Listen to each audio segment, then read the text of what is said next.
အားလုံးပဲမင်္ဂလာပါဒီနေ့တော့ programming algorithm တွေရေးကြတဲ့နေရာမှာအသုံးများတဲ့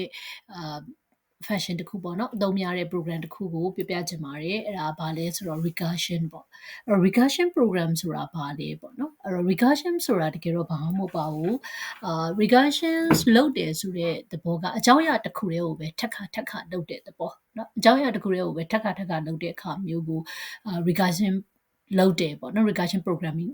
recursive function အနေနဲ့ရေးတယ်ဆိုပြီးတော့သုံးစွဲတာပေါ့သုံးနှုန်းတာပေါ့ဆိုတော့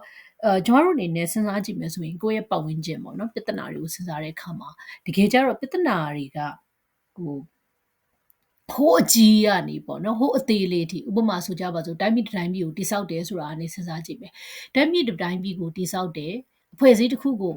တည်ထောင်တယ်မိသားစုတစ်စုကိုတည်ထောင်တယ်တကယ်ကြတော့ဒီအခြေခံအုတ်မြစ်လောက်ရတဲ့ဟာတွေကအတူတူပဲပြဿနာလေးတွေက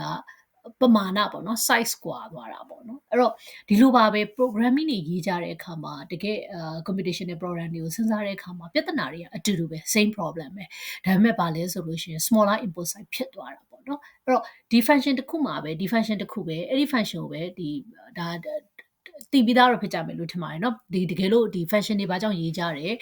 programming ရဲ့တကယ်သဘောတရားကိုမှမသိသေးဘူးဆိုလို့ရှင်တော့ Python programming နဲ့ပတ်သက်ပြီး basic မှာသင်ထားတဲ့ဟာတွေကိုပြန်ကြည့်စေချင်ပါတယ်အဲ့တော့အကြောင်းအရာတစ်ခုကို repeat ထပ်ခါမလုပ်ဖို့အတွက် function တွေရေးကြတယ်ပေါ့เนาะအဲ့တော့အဲ့ဒီ function တွေကို input ပေးတဲ့အခါမှာဒီ input ပဲဒီမျိုးအစားပဲဒါပေမဲ့ပေးလိုက်တဲ့ input ရဲ့ size ကကွာသွားတယ်ပေါ့เนาะဖြည်းဖြည်းချင်းတိတ်သွားတယ်ဆိုတော့အဲ့လိုမျိုးဖြစ်တဲ့အခါမှာသူကဒီ function ကိုပဲထပ်ခါခေါ်တယ်ဘယ်ကနေပဲခေါ်လိုက်တာလဲဆိုတော့ self function ပေါ့နော်သူကနေပဲပြန်ခေါ်လိုက်တာဒါကြောင့်မလို့ဒါကို recursive function လို့သုံးစွဲကြလေရှိပါတယ်အဲ့တော့ဘာကြောင့် recursion ရေးကြတာလဲပေါ့နော်ဆိုတော့တကယ်တော့ recursive function နဲ့ရေးတဲ့အခါမှာတချို့လူငယ်လေးတွေနည်းနည်းမှားနေတာရှိတယ်ပေါ့နော် cool ဖြစ်တယ်ပေါ့နော်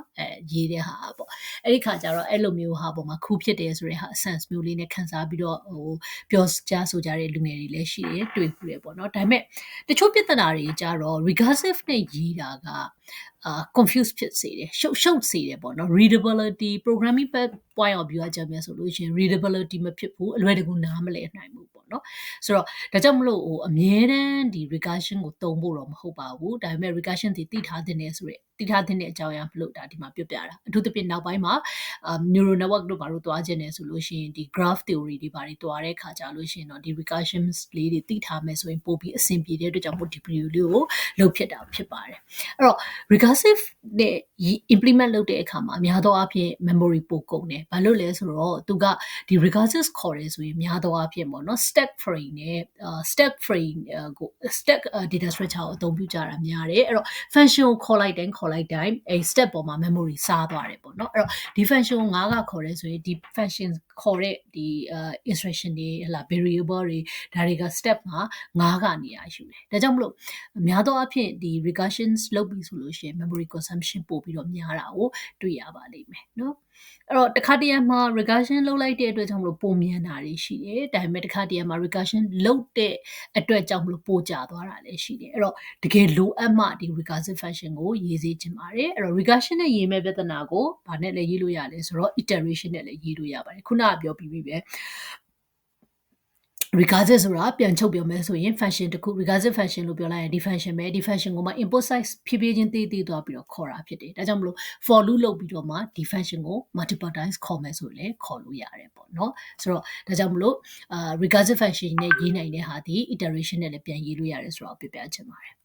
Okay အဲ့တော့ recursive function တခုရေးတော့မယ်ဆိုလို့ရှိရင် recursive function ဆိုတာခုနကလည်းပြောခဲ့တယ် recursive function ဆိုတာဘာလဲ a function that calls itself ပြန်ပြီးတော့ခေါ်တာဖြစ်တယ်အဲ့လိုပြန်ခေါ်တဲ့အတွက်ကြောင့်မလို့ဒီ function calling ကိုပဲ multiple times လုပ်တယ် until the base case ပေါ့နော်အခြေအနေအသေးဆုံးပြဿနာထိရောက်သွားတဲ့အထိထပ်ခါ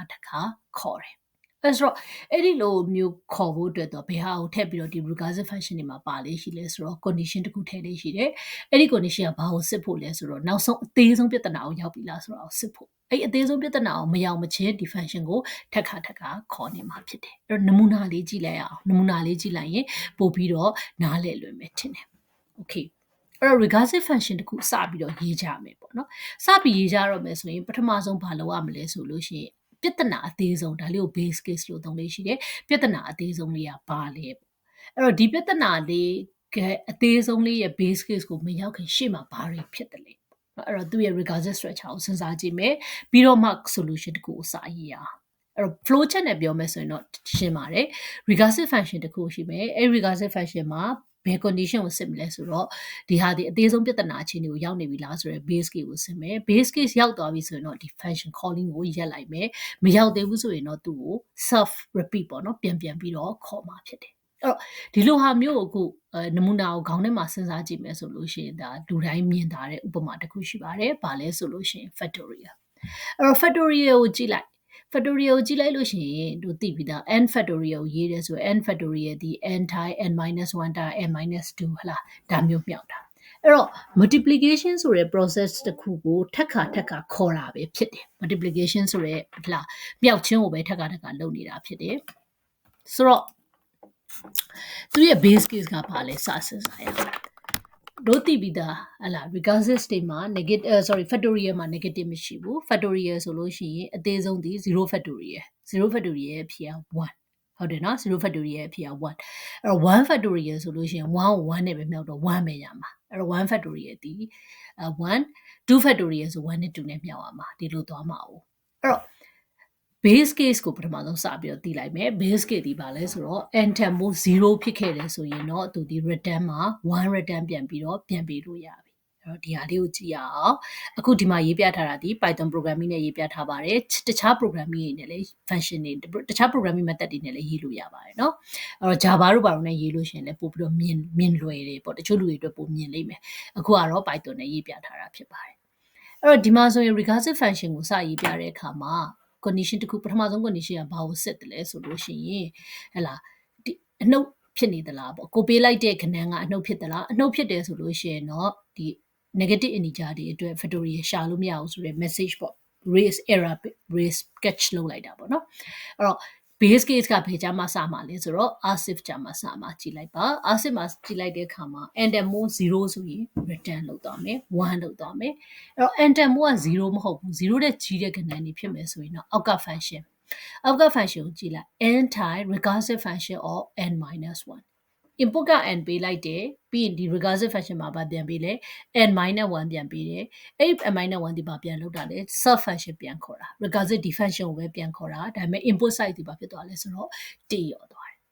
နော်ဆိုတော့တည်ပြီးသားဒီဟာကိုဘာနဲ့လဲရေးလို့ရမလဲဆိုရင် iteration နဲ့လည်းရေးလို့ရမယ်ဒါကတော့ recursive နဲ့ရေးပြတာပေါ့အဲ့စပြီးတော့ဒီနောက်ထဲမှာဟာလာ programming component တွေမှာဘယ်လိုအလုပ်လုပ်တယ်လဲဆိုတာနည်းနည်းကြည့်ရအောင်အဲ့တော့အလုပ်လုပ်မယ်ဆိုပထမဆုံးစပြီးခေါ်ကြည့်လိုက်မယ်ပေါ့နော် recursive function 1 or 0ကိုစခေါ်ကြည့်မယ် enter ပို့0နဲ့စပေးကြည့်မယ် enter ပို့0နဲ့စပေးလိုက်တာဖြစ်တဲ့အတွက်ဘယ်မှာသွားပြီးတော့ထိသွားလဲဆိုရင် base case as if statement မှာသွားထိထားတယ်ဟုတ်တယ်မလား enter mode က0ပေးထားတယ်ဒါဆိုဒီ function ဒီ return 1လောက်လိုက်ပြီးသွားပြီတခါလေးခေါ်ပြီးတော့ပြီးသွားပြီ recursive function ကိုတစ်ချိန်ပဲခေါ်သွားမှာဖြစ်တယ်ဟုတ်ပြီနော် recursive function ကိုတစ်ချိန်ပဲခေါ်သွားမယ်အဲဆိုရင်နောက်ထပ်နည်းနည်းလေးထပ်ပြီးတော့စမ်းကြည့်အောင် recursive function ကိုဒီတစ်ခါ9ပေးပြီးတော့ခေါ်ကြည့်မယ်နော်အဲ့တော့9ပေးပြီးခေါ်လိုက်တယ်ဆိုတို့တွေသိပြီးသား9နဲ့4နဲ့မြောက်ရမယ်4နဲ့3နဲ့မြောက်ရမယ်စသဖြင့်သူကဒီ factorial ကိုရှာရဲဆိုရင်5ကနေ1အထိမြောက်သွားတာမလားအဲ့တော့ဒီမှာကြည့်အောင်5ပေးလိုက်ပြီ5ပေးလိုက်တာဖြစ်တဲ့အတွက် n တန်ဖို့ဒီ negative လည်းမဟုတ်ဘူး0လည်းမဟုတ်ဘူးဆိုတော့ဘယ်ကိုလာထိလဲဆိုတော့ r statement ကိုလာထိတယ် r statement ကိုလာထိတဲ့အချိန်မှာ n ရဲ့တန်ဖို့ဒီလက်ရှိဘာနဲ့ပေးထားလဲဆိုတော့5နဲ့ပေးထားတယ်5ပေးထားတယ်เนาะအဲ့တော့5ပေးထားတယ်အဲ့တော့သူ့ကိုလုပ်ဖို့ရအတွက်5နဲ့ဘယ်သူနဲ့မြောက်မှာလဲဆိုတော့ recursive function of n minus 1ဆိုတဲ့သဘောက5 minus 1 4ဆိုတော့သူဒီဘယ်ကိုပြန်ခေါ်လိုက်တာလဲဆိုတော့ self ကိုပြန်ခေါ်လိုက်တယ် recursive function 1ကိုပဲပြန်ခေါ်လိုက်တယ်ဒါပေမဲ့ဒီတစ်ခါ input ဒီ4ဖြစ်သွားပြီအဲ့တော့4ဒီလည်း negative လည်းမဟုတ်ဘူး0လည်းမဟုတ်ဘူးဆိုတော့ r statement နဲ့ပါပဲညှိမယ်ဒီတစ်ခါ4နဲ့ခုနနောက်ထပ် recursive function တက်ခေါ်မယ်4 minus 1ဒီ3ဖြစ်တဲ့အတွက်ကြောင့်မလို့ဒီ function ကိုပဲတစ်ခေါက်ပြန်ခေါ်မယ်အဲ့လိုနဲ့ဘယ်နှကြိမ်ခေါ်သွားမလဲဆိုတော့9ကြိမ်တီခေါ်သွားမယ်ဘယ်ထိရောက်သွားပြီလဲဆိုတော့ n တန်ဖိုး0ရောက်သွားတဲ့အထိ n တန်ဖိုး0ရောက်သွားတဲ့အချိန်မှာတော့ hit ဒီ return 1ပြန်ဖြစ်သွားပြီဆိုတဲ့အတွက်ကြောင့်မလို့အဖြေကိုနောက်ဆုံး return ပြန်သွားမှာဖြစ်တယ်ဒါလေးက recursive function ရဲ့သဘောတရားမခက်ပါဘူးเนาะအဲ့တော့ recursive function ဒီလုံးလိုက်ပြီဆိုလို့ရှိရင်သူကဘာလုပ်တာလဲဆိုတော့ self ကိုပဲပြန်ပြီးတော့အချိန်ချင်းခေါ်တာပေါ့เนาะအဲ့တော့ဒီ recursive function ကို သုံးတဲ့နေရာတွေအများကြီးရှိပါတယ်ခုနကပြောခဲ့သလို graph တွေနဲ့တုတ်တဲ့အခါမှာ note တွေနဲ့တွက်တဲ့အခါမှာnote data structure တွေကိုအသုံးပြုတဲ့အခါမှာ ဒီ function တွေကိုအသုံးပြုတာဖြစ်တဲ့အတွက်ဒီ function တွေကိုလည်းသိထားသင့်တယ်အတွက်ကြောင့်မလို့ဒီနေ့ဒါလေးကိုပြပေးတာဖြစ်ပါတယ်programming ကိုလုံးဝအခြေခံသိမရှိသေးဘူးလို့ဆိုတဲ့လူတွေအတွက်ဆိုရင်တော့ဒါကနည်းနည်းလေးခက်တဲ့နားလည်ရနည်းနည်းခက်လိမ့်မယ်လို့ထင်ပါတယ်အဲ့လိုမျိုးတကယ်လို့နားလည်ရခက်တယ်ဆိုလို့ရှင်တော့ Python programming ပေါ့နော်အဲ့အခြေခံ Python programming နဲ့ပတ်သက်တဲ့ဟာကိုအရင်ကြည့်ပြီးတော့လေ့လာပါလို့အကြံပေးပါတယ်အားလုံးကိုကျေးဇူးတင်ပါတယ်အားလုံးအဆင်ပြေပြေလေ့လာနိုင်ကြပါစေ